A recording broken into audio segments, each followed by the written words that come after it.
I am 64 years old, and I want to tell you something before I begin. I am not a man who complains. I never have been. My father worked the coal fields outside of Harlan, Kentucky, and he raised me to believe that a quiet man who keeps his word is worth 10 loud men who make promises. I carried that with him into every decision I ever made, every sacrifice, every early morning, every night I drove home, too tired to eat dinner before falling asleep in the chair. So when I tell you what happened at my son's graduation dinner last spring, I need you to understand that what I am about to share is not about anger.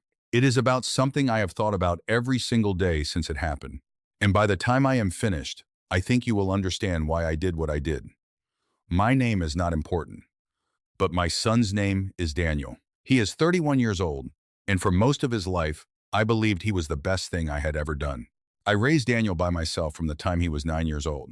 His mother, Carol, passed from an illness that came quickly and left no room for goodbyes. One morning, she was making coffee and telling Daniel to finish his cereal, and 14 weeks later, she was gone.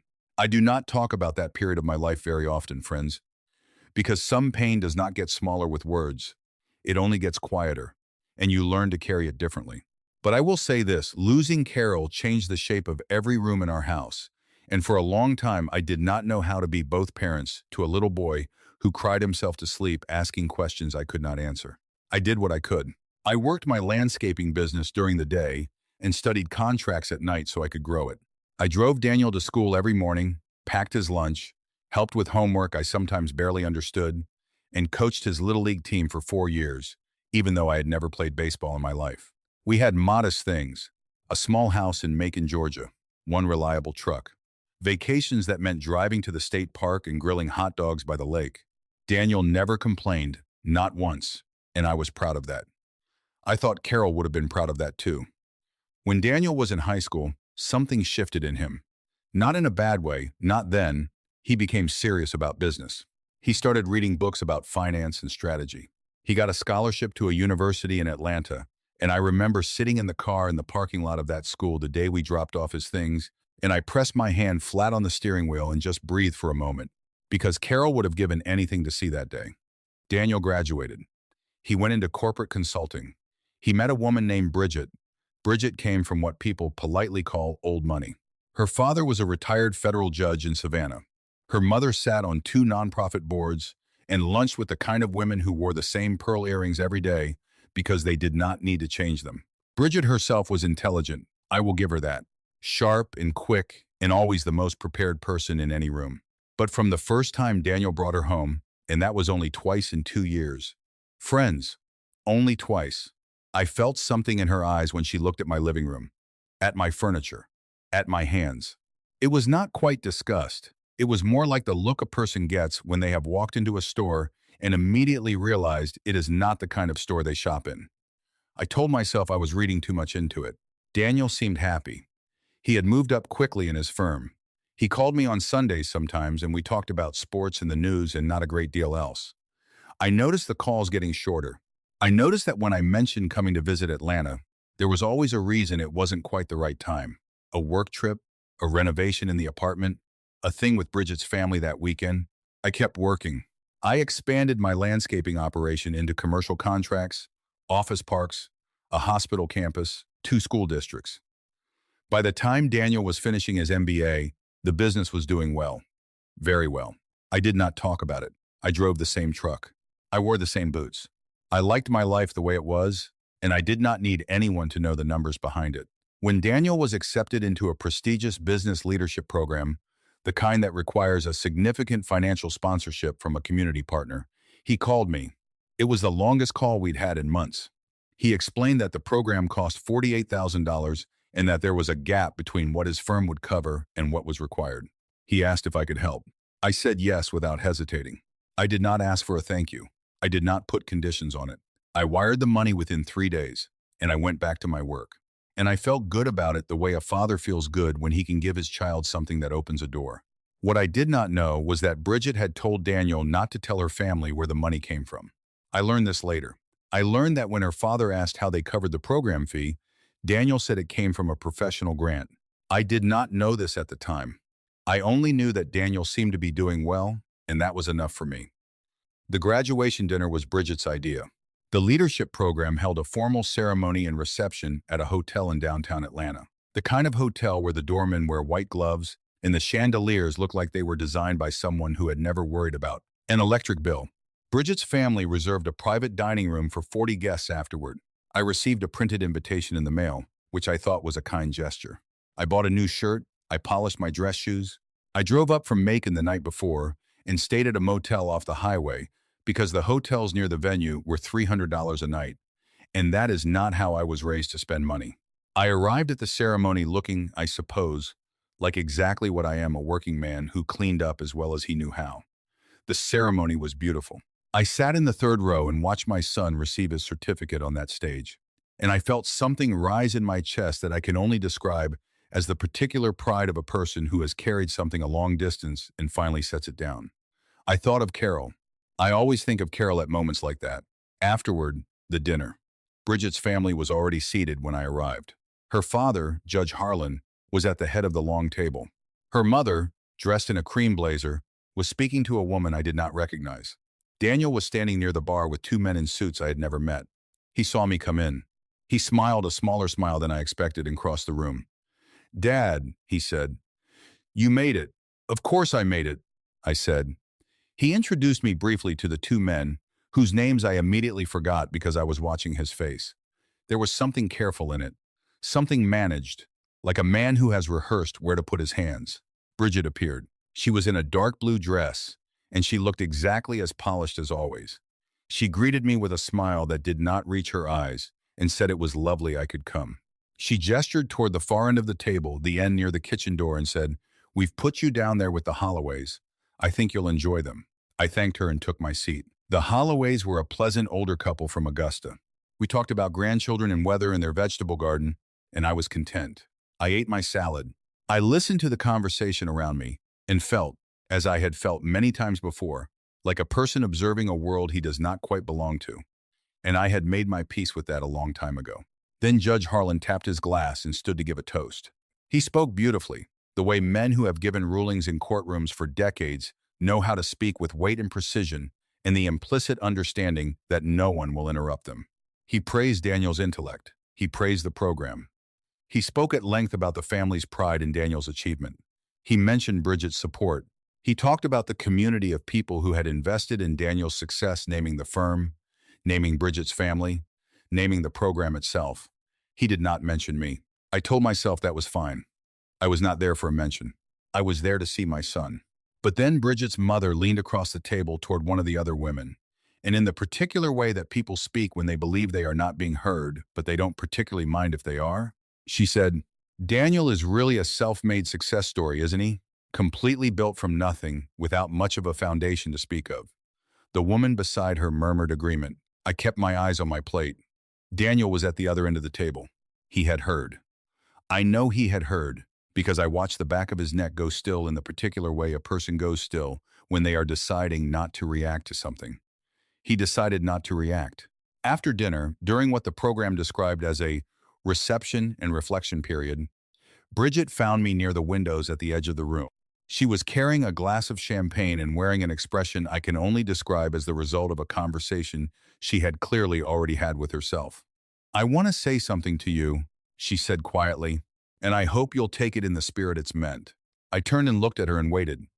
"Daniel has worked extremely hard to build the life he has," she said. "The world he's moving into, the clients he'll have, the circles we'll be in, image matters, reputation matters. And I think it would be better for everyone, including Daniel, if you were to keep a lower profile going forward. In terms of being present at professional events, you understand." I looked at her for a long moment. "Are you asking me not to come to my son's events?" I said. "I'm asking you to be thoughtful," she said, "about what fits." She smiled and walked away. Friends, I want to tell you what I felt in that moment because I think it matters. I did not feel rage. I know people expect that they expect the fist on the table, the raised voice, the dramatic confrontation. That is not who I am, and it was not who Carol raised me to be. What I felt was a very old and very quiet grief, the kind that lives in your chest like a stone you stop noticing until someone presses exactly on it. I found Daniel by the bar. I put my hand on his shoulder and I said, "I'm going to head back tonight. I just wanted to tell you I'm proud of you." He looked at me with something in his eyes I could not fully read, guilt, maybe, or relief, or some complicated combination of the two, and he said, "Thanks for coming, Dad." That was all. I nodded. I collected my jacket, and I left.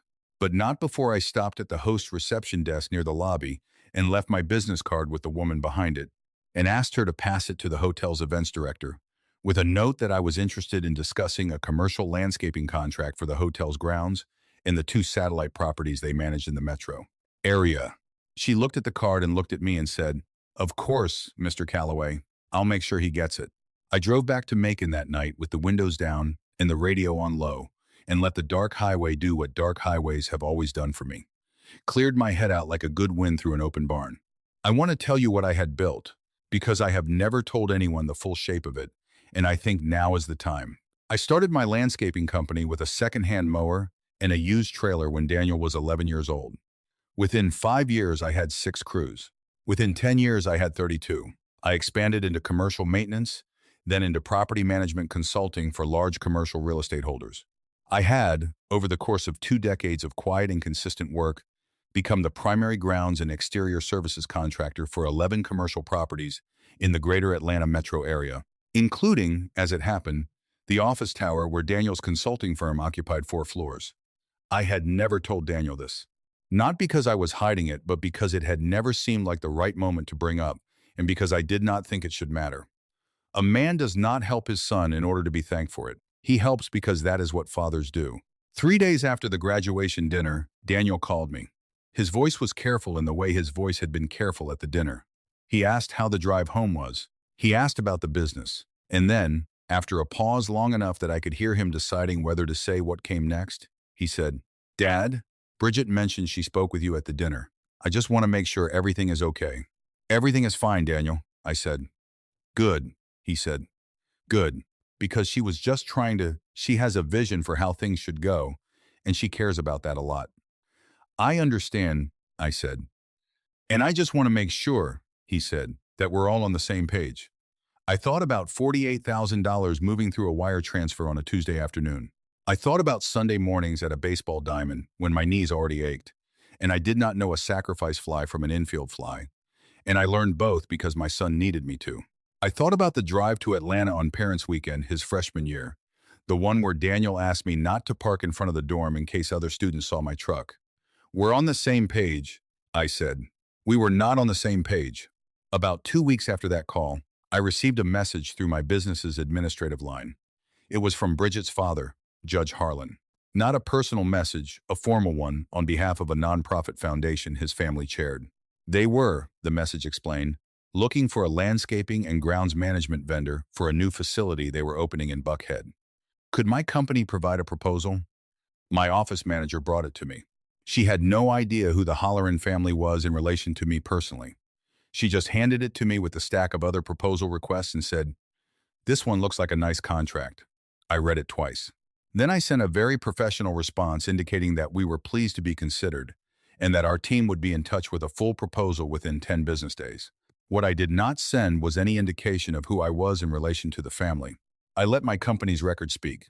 And our record was considerable 15 years of commercial contracts, a safety rating that had never been dinged, 3 industry awards, and a client retention rate that our accountant liked to describe as freakish.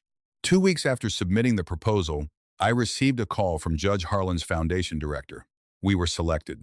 It was the largest single contract my company had signed in 4 years. None of this, I want to be clear, was revenge. I did not engineer any of it. I submitted a proposal because a client requested one, and we won because our work earned it. But the universe, friends, has a way of arranging its furniture. It was a Saturday morning about 3 weeks into our work on the Buckhead property when Daniel called me, and his voice had lost all of its careful management. "Dad," he said, "I need to talk to you." "I'm listening," I said.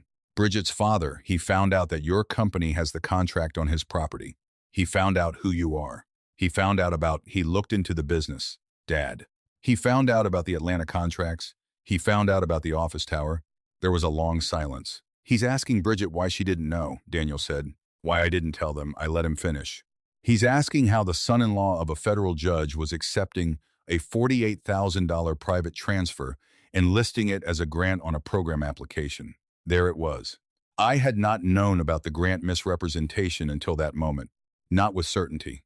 I had suspected from a comment Bridget made at the dinner, a small slip in phrasing, but I had not known. Daniel, I said very quietly, did you misrepresent where that money came from on your program application? The silence on the other end of the phone was the longest of my life. It was Bridget's idea, he said finally.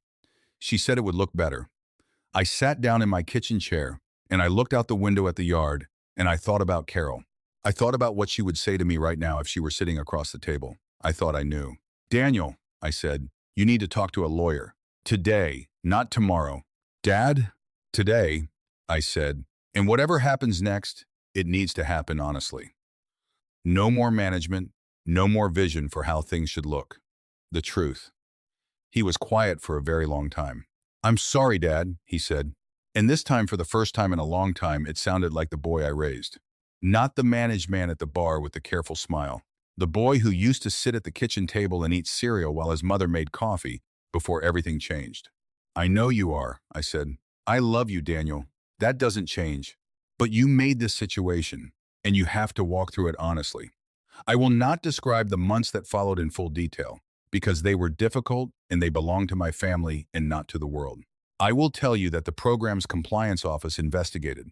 I will tell you that the misrepresentation had consequences that were serious but not criminal, because Daniel came forward before it went further.